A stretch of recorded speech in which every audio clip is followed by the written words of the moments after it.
हूं कि शरीर आपका साथी है कब तक, जब तक जीवन है तब तक। अंत में साथी नहीं है ना, साथ नहीं जाएगा, केवल सहयोगी है। इसी प्रकार से परिवार भी आपका सहयोगी है कब तक, जब तक आपका जीवन है तब तक। वो भी स्वभाव में ले तो, नहीं मिले तो वो भी सहयोग नहीं देता। तीसरे नंबर में परिवार के बाद में आता वस्तु, धन संपत्ति आदि। ये भी आपके सहयोगी हैं कब तक, जब तक आपका जीवन है तब तक। पर क्या आपके साथ जाएगा? नहीं जाएगा ना,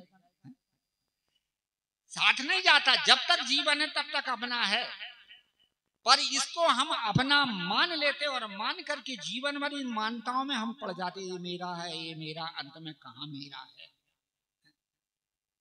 हमारी तो हमारी आत्मा ही है। जीवन में हमने जो भी शरीर धारण किया, आज मनुष्य देह में आए हैं, भक्ति, ज्ञान, धर्म, सत्संग, सदाचार के ये शुभ संस्कार ही हमारे सार होते हैं। भक्ति के संस्कार बनाओ, धर्म के संस्कार बनाओ, ज्ञान के संस्कार बनाओ और सदाचार के संस्कार बनाओ। यदि हमारे पास ज्ञान है, विवेक है, समझदारी है, व्यवहारिक जीवन में भी हम विवेक करके अपने जीवन की समस्याओं का समाधान प्राप्त कर सकते हैं। पारिवारिक जीवन में अनेक प्रकार की समस्याएं आती हैं। मैं तो कभी कभी बताया करता हूं कि पारिवारिक सांसारिक जीवन की जिंदगी कैसी होती है, ऊंट की सवारी की। ऊंट की सवारी करो और कहो कि हम हिले ना, तो ऐसा कभी होगा क्या? ऊंट में तो हिलोरे आते ही हैं। ऐसे ही ये पारिवारिक सामाजिक जीवन में हिलोरे आएंगे। शरीर धारण किया तो उसके जीवन में हिलोरे आएंगे। अब वो कौन कौन से हिलोरे आते हैं? सबसे पहले पारिवारिक समस्या, एक दूसरे का स्वभाव नहीं मिलता। दूसरा है व्यवहार, सामाजिक समस्या, हम कमा रहे हैं, अच्छी तरह से सब कुछ कर रहे हैं, पर दूसरे को देखा नहीं जाता। तीसरी है आर्थिक समस्या, कितने कमा रहे हैं पूरा पड़ता ही नहीं। कमाई कमाई कितने भी कमाओ तो कमाई तो है ही है, कमाई आज पूरी कभी होता ही नहीं। हमारे परीक्षक साहब जी थे, वो कमाई का बड़ा सुंदर अर्थ लगाते थे। कमाई माने कितने भी कमाओ तो वो कमाई दिखता है। ये क्या है? ये मन की असंतुष्टि। तो इसी प्रकार से पारिवारिक समस्या, सामाजिक समस्या और मानसिक समस्या, चिंता, फिकर, शोक, राग, द्वेष, ये मन से हम पैदा करते हैं। इन समस्याओं में हम गिरे तब आसार ही तो है। ऐसे उत्तम मनुष्य देह को पा करके हम आसार में तो भूले। वास्तव में देखे तो भक्ति के संस्कार बनाए, धर्म के संस्कार बनाए, अध्यात्म के संस्कार बनाए, और यही हमारे जीवन के सही सार हैं। संत महात्मा इन्हीं चीजों को हमें देते हैं। जो चीज आपको मिली है उसको सही ठीक से तो चलाओ। एक माया का बड़ा सुंदर अर्थ संत करते हैं। माया क्या होती है?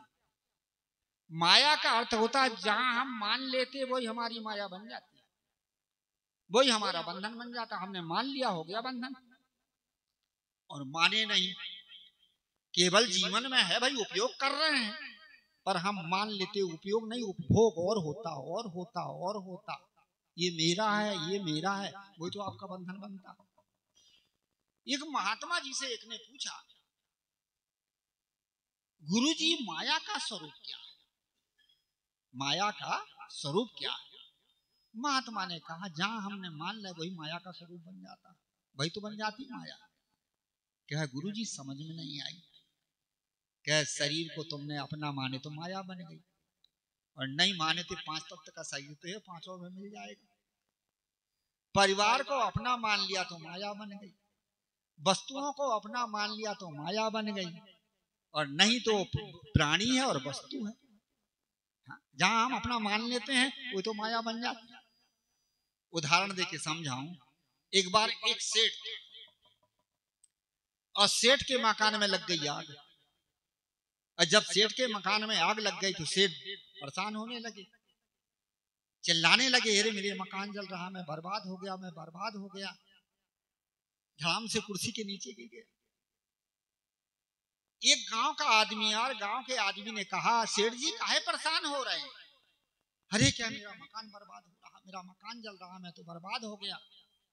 गांव के व्यक्ति ने कहा, महाराज ये आपका लड़के ने इस मकान को बेच दिया, इसलिए अब आपका ये नहीं रह गया।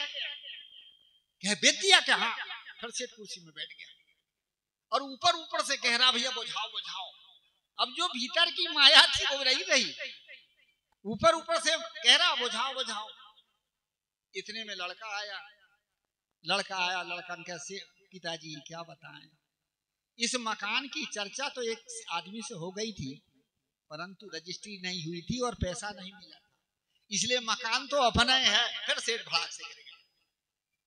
यही तो है माया, जहां हम मान लेते वह बन जाती हमारी माया, और हम माने ना हम करें। संत कहते मानो मत, उसका उपयोग करो।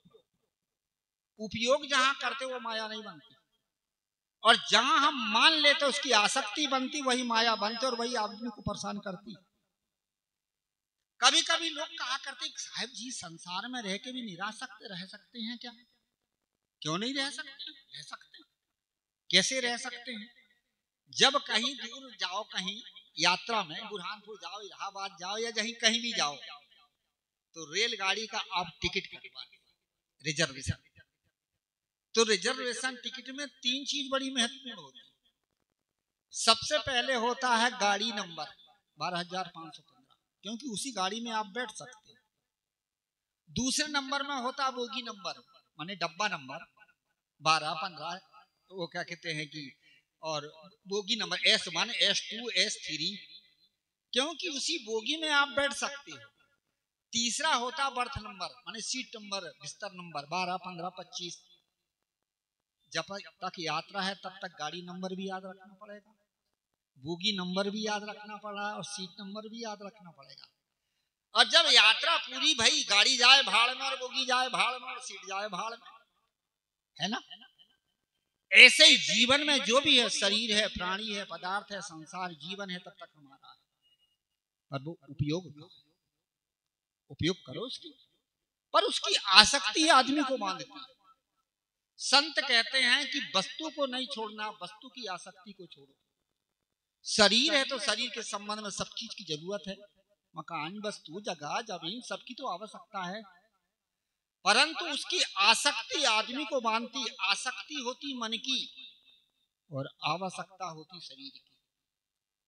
आसक्ति होती है मन की और आवश्यकता होती शरीर की। शरीर की आवश्यकता की जरूरत है। जिन साधु संतों ने भी घर छोड़ दिया, परिवार छोड़ दिया, सब छोड़ दिया, पर कहीं छाया तो चाहिए, खाने के लिए भोजन तो चाहिए, व्यवहार के लिए संबंध तो चाहिए, तब तो जीवन चलेगा कि नहीं, है ना? इसी प्रकार से कहा जाता है कि संत कहते कि आसक्ति आदमी को बांधती है और आवश्यकता आदमी को तारती है। आसक्ति ही जीवन में आसार है और आवश्यकता जीवन में सार है। इस जीवन में हमें आवश्यकता की जरूरत है, इसलिए हम आवश्यकता के अनुसार प्राणियों में प्रेम रखें। जितने भी प्राणी इनके साथ हम अच्छे व्यवहार करें, पदार्थ की सुरक्षा करें। आपके पास वस्तु है तो उसे संभालोगे, रखोगे, नहीं तो बनेगा कैसे? और जिन प्राणी आपके संपर्क में, उनके साथ प्रेम सद्भाव की भावना बनाओ, फिर जीवन में कौन सी आसक्ति आदमी को बांध सकती है? पर अनादि काल की ये संस्कार हमारे भीतर में बोए रखे, हमने बना के रखा है। मास आसारे शीतल 5 विषयों की आसक्ति, इच्छा और वासना, ये 7 बीज है, और ये 7 बीज को हमने बो के रखा है, इसलिए हमारे जीवन में दुख है। इनके लिए हम 7 बीज क्या है, कौन से बीज बोएं? 5 महासद्गुणों के बीज बो करके और ज्ञान वैराग्य के बीज। सद्गुणों को धारण करें ज्ञान और वैराग्य के द्वारा। ज्ञान की भी परम आवश्यकता है। पारिवारिक जीवन में भी हमें ज्ञान की जरूरत है। कभी कभी लोग कहा करते हैं साहब जी हम तो संसार में रहने वाले, हमें ज्ञान की क्या जरूरत है? ये साधु संत बैठे बैठे ज्ञान करते रहे, हम घर गृहस्थी वाले, हमें ज्ञान की जरूरत क्या है? घर गृहस्थी में तो और ज्ञान चाहिए है? क्योंकि घर गृहस्थी संसार में ही अनेक प्रकार के झंझटें पैदा होती हैं, और वहां यदि आपके पास ज्ञान ना हो, विवेक ना हो, समझदारी ना हो, तो झंझट से झंझट तैयार करोगे। और यदि आपके पास ज्ञान है तो वहां रह करके आप समझदारी से अपने आप को सही और ठीक कर सकते हैं। रामायण में एक चौपाई आई कि गृह कारण नाना जंजाला, ते अति दुर्गम शैल विशाला। गृहस्थ जीवन में अनेक प्रकार के जंजाल आते हैं और उन जंजालों को पार करना एक बड़े भारी पर्वत के समान होता है।